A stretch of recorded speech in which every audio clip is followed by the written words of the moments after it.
Agora são 8h10. Vamos convidar agora para falar conosco sobre toda essa conjuntura político-jurídica no país, né? Vamos conversar com a Tânia Mandarino, advogada, ela que é do coletivo Advogadas e Advogados pela Democracia. Olá, Tânia, bom dia. Bom dia, Marilu. Bom dia, ouvintes. Bom, Tânia, vamos começar aqui pela Vaza Jato, né? Reinaldo Azevedo trazendo aqui novos diálogos, né? Entre membros do Ministério Público Federal e também colocando também em questão alguns ministros aqui do STF. Eu vou ler aqui alguns trechos para quem ainda não está sabendo, né? O Reinaldo Azevedo trouxe esses diálogos, né? Bom, é o seguinte, vamos lá. O Moro falando com o Deltan sobre um jantar, né, na casa do ministro Barroso. Ele diz o seguinte, olha, o Moro falou assim, está confirmado o jantar no Barroso? E o Deltan, ele acabou de confirmar, estou adiantando meu voo porque terça estarei na comissão especial, boa reunião amanhã com eles. Aí o Moro, obrigado, preciso do endereço e horário do jantar. O Deltan, não tenho ainda também, passo assim que ele indicar. Aí o Deltan disse, lembrando que ele é carioca, talvez tenha convidado e não passe o endereço mesmo, kkkk. Boa. Aí, num próximo diálogo, ele disse o seguinte, Deltan, copiei você de modo oculto em e-mail em que envio o endereço repassando o convite.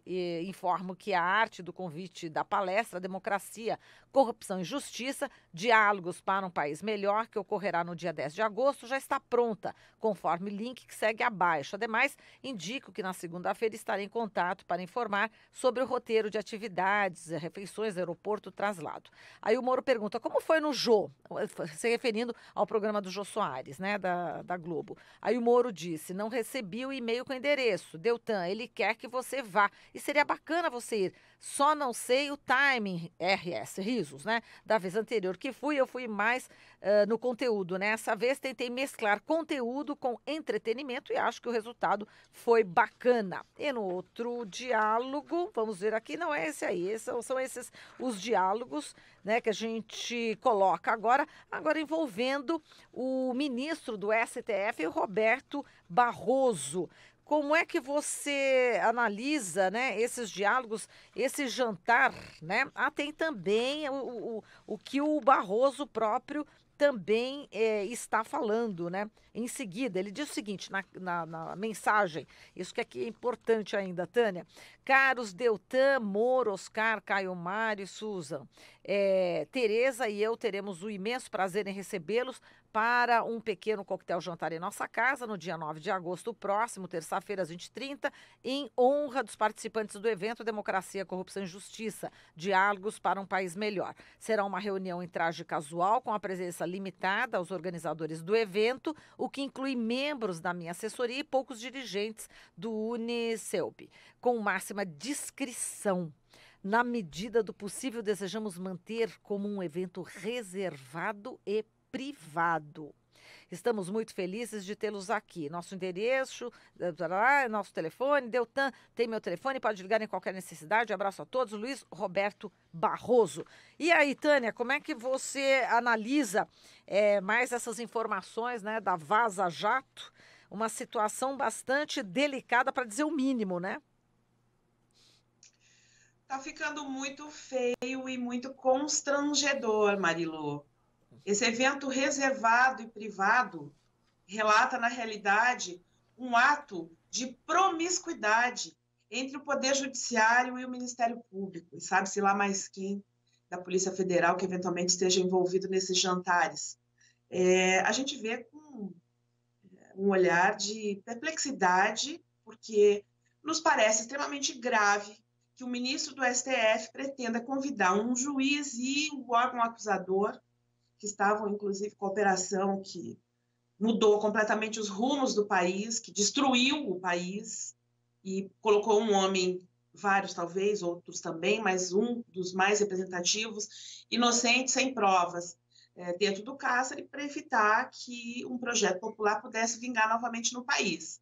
Então, é grave, é gravíssimo, já são 3 os ministros do STF comprometidos com esses vazamentos, E a gente fica esperando um posicionamento por parte deles, que possam nos dizer alguma coisa a respeito disso, porque da nossa parte, perplexidade, as provocações que podem ser feitas hoje, infelizmente, são dentro do próprio judiciário, assim como ontem, me parece que o Conselho Nacional do Ministério Público abriu de ofício uma investigação em relação ao Deltan, por conta daqueles 38 mil que ele teria pedido para o Moro para fazer um filme, mas a gente não sabe se isso tem um bom resultado, porque são os próprios órgãos, né? Não estou querendo com isso insinuar que está tudo contaminado, mas a gente sabe que grande parte, sim, que tem emperrado o andamento das coisas justas nesse país, o Judiciário e o próprio Ministério Público. Exato. Você falou que já é o terceiro ministro, né? Em Fux We Trust e a Raul Rufa, quem é nosso? Só para lembrar, mas vamos lá, Glauco.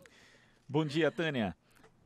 Bom dia, Glauco. A gente já está há mais de um mês com esses vazamentos, né, sendo divulgados, e se, como você mencionou, pode até não ter nenhum tipo de ilegalidade em relação a esse jantar privado do ministro Luiz Roberto Barroso, mas é de fato questionável do ponto de vista ético. Mas desde o início ali dos vazamentos, a gente tem vários indícios de irregularidades e ilegalidades praticadas pelos procuradores e também pelo então juiz Sérgio Moro.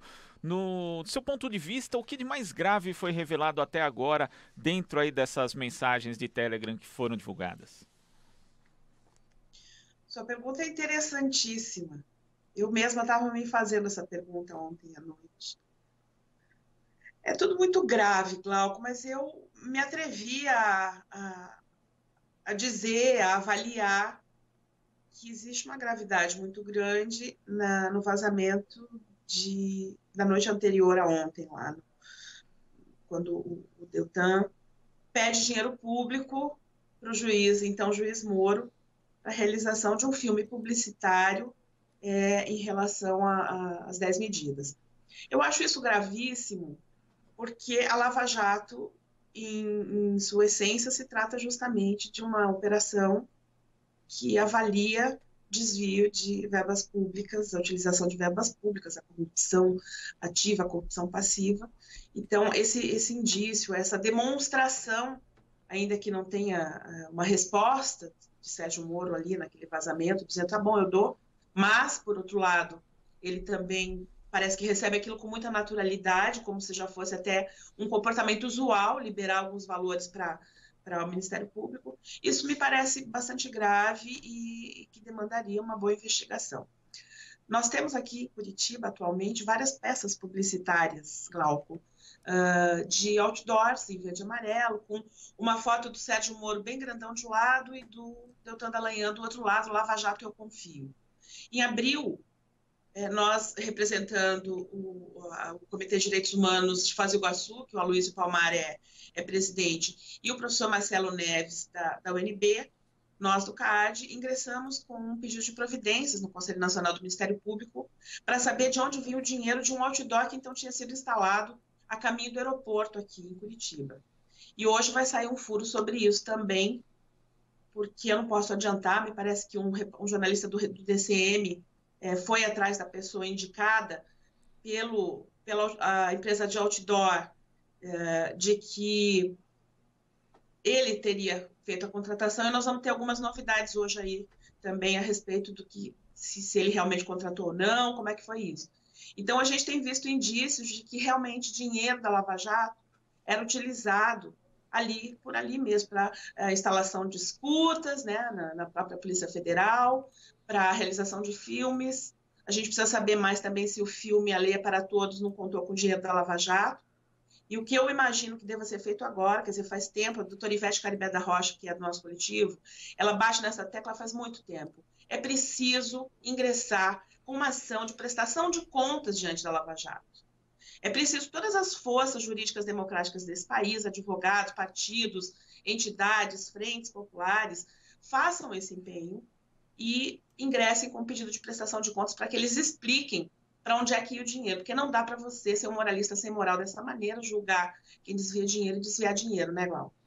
Moralista sem moral e também se aproveitando, né, Tânia, essa questão também do Beach Park, né, falando que, né, queria que fosse ali no Beach Park, né, a garotada gostou, enfim, tem essa questão também que é muito difícil, né, as pessoas também aceitarem uma atitude dessas por parte, né, de um integrante do Ministério Público, né? De um integrante do Ministério Público, de um integrante do Poder Judiciário, que é quem tem a caneta para liberar ou não o dinheiro. Porque o integrante do Ministério Público pedir o dinheiro já é um ato grave, mas pedir todo mundo pode, né, Marilu? Sim. Sim. O problema é se esse dinheiro tiver realmente sido liberado, como me parece que foi, e aí a gente começa a se perguntar, esses outdoors estão espalhados pela cidade, os filmes que foram feitos, tudo em autolouvação.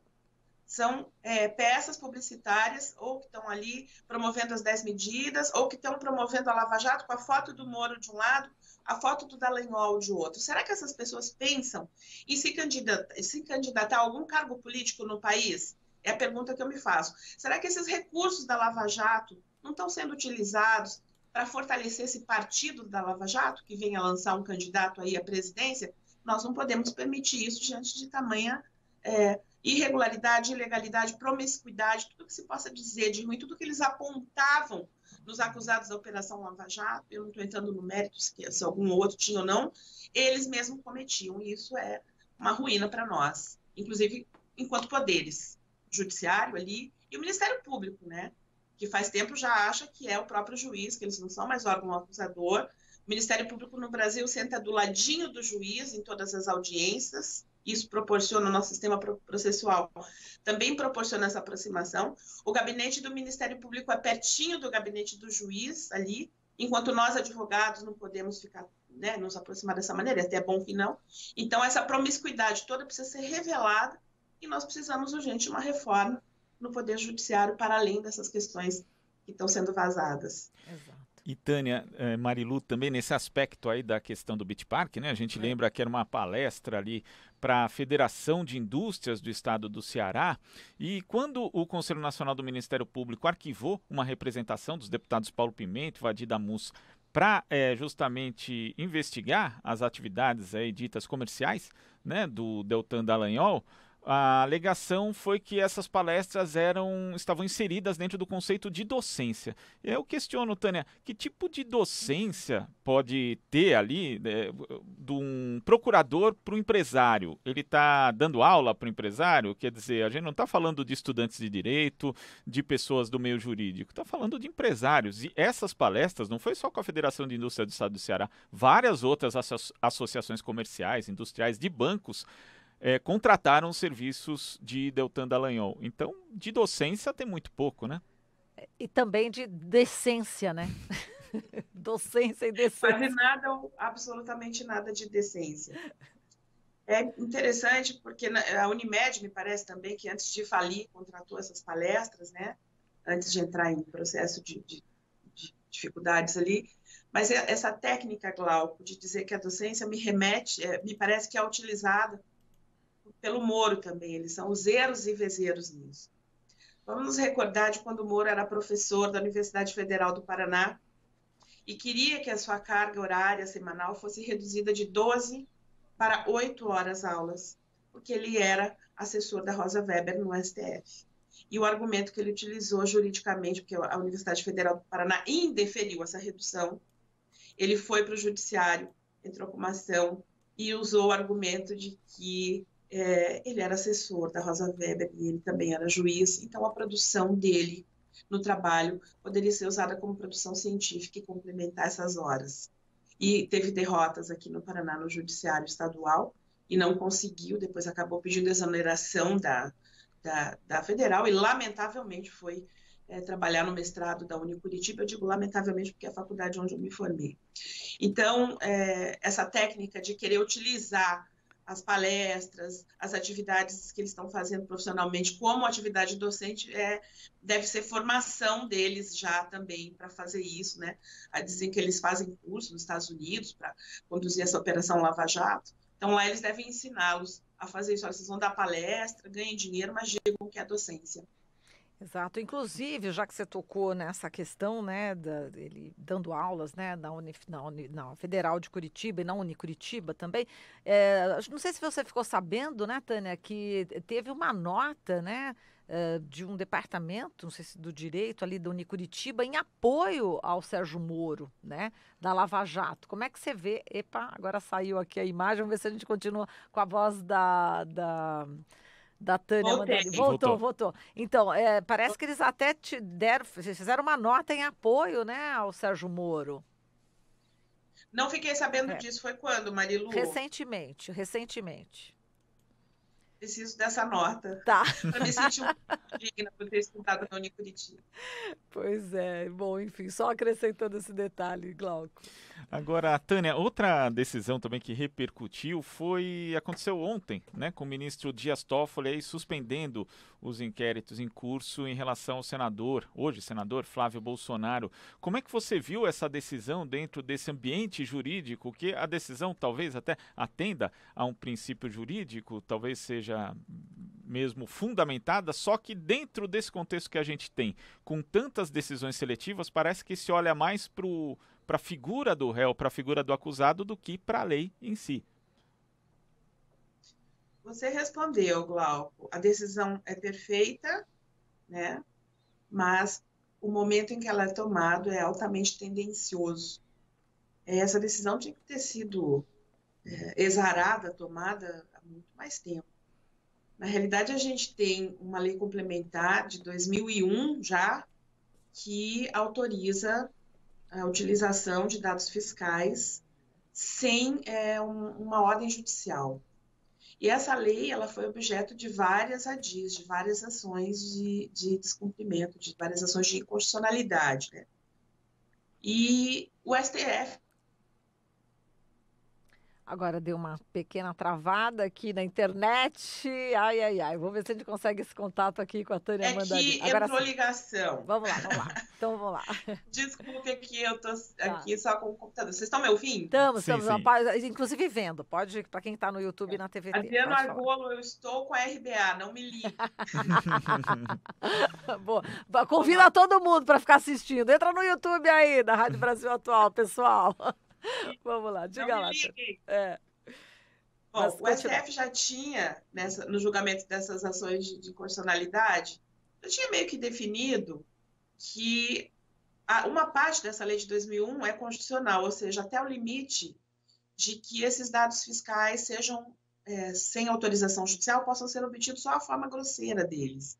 Ou seja, já não é permitido que a origem dos recursos fiscais seja devassada sem uma ordem judicial e também a utilização deles. Só é permitido que saiba, assim, os valores, esse tipo de coisa.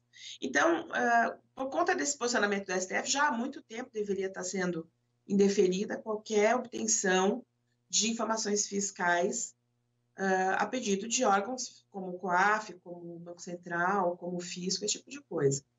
Acontece que agora o ministro plantonista, né, durante o recesso, resolveu bater o martelo e determinar que todas as ações que não foram autorizadas pelo Poder Judiciário, que tem disponibilização de dados fiscais direto pelo COAF, pelo Fisco, pelos órgãos fiscais, enfim, não podem mais prosseguir. Então, constitucional, até o julgamento de um assunto de repercussão geral, de um tema, porque a repercussão geral é um recurso que o STF julga e vai valer aquilo para todo o país daí.